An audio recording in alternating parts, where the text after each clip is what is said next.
In question 5, I have to factorize these two given expressions. So let's look at the first one carefully.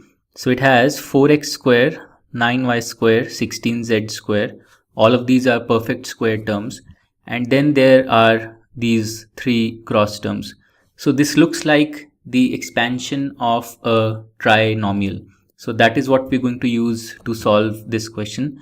So the identity we're going to use is a plus b plus c whole square is equal to a square plus b square plus c square. These are the square terms, and then there are the cross terms 2ab plus 2bc plus 2ca. So we can use this identity to either expand the square of a trinomial, or we can go the other way around, and given an expanded form we can write it as a square of a trinomial.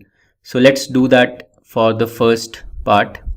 So I have 4x square, so I can write this as 2x square. Then I have 9y square, which I can write as 3y whole square. Then I have 16z square, which I can write as 4z whole square. Then I have 12xy, so I can write this as 2 times 2x times 3y. So this works. Then I have minus 24yz. So this is where we have to figure out which of the square terms will have a negative sign. So minus 24yz can be written as 2 times 3y times 4z, and we need to figure out where the negative sign will go. So I'm just going to put a question mark here for the moment. And then we have the third cross term, which is minus 16xz. So I can again I can write this as 2 times 2x times 4z, and again I have to figure out where exactly the minus sign will go. So if you observe this carefully, the first cross term, which is 12xy, is positive, while the other two are negative. And in the other two cross terms, which is which is minus, so if I observe my original expression carefully, the first cross term, which is 12xy, this is positive, but the remaining two cross terms are negative. And in the remaining two cross terms, the common part is z. The common variable is z, which means that it is z which is causing these two terms to be negative. So actually in both of the cross terms, minus 4z will actually come with a negative sign. So we will have the cross terms split like this. And even the perfect square term can actually be written as minus 4z whole square instead of 4z whole square. While the actual square is the same, but in the original polynomial, it will be minus 4z and not plus 4z.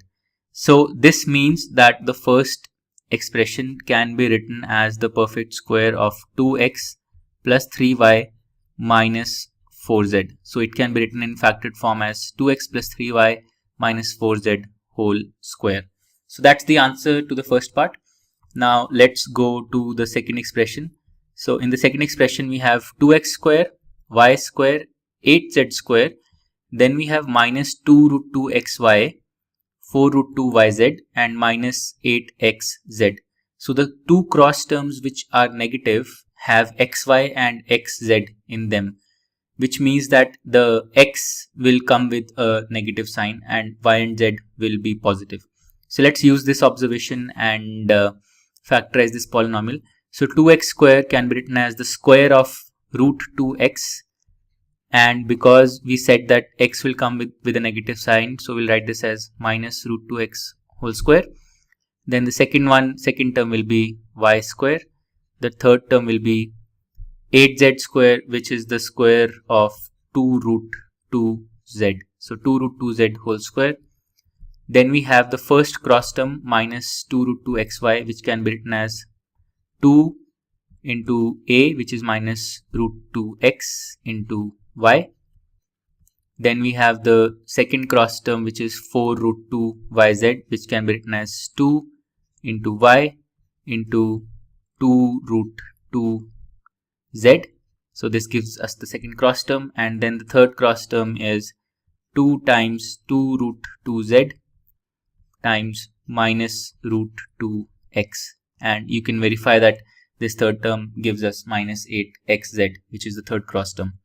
So comparing it with our identity that we are using, this expression can be written as the perfect square of minus root 2x plus y plus 2 root 2z.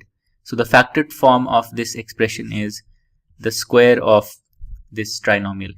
And if you want, you can actually verify that by expanding this square, you will actually get back your original expression. So that solves question 5. Now let's go on to the next question. To learn more about how QMath can help you crack school and board exams, explore QMath Leap, a live online classroom program run by highly experienced and committed teachers.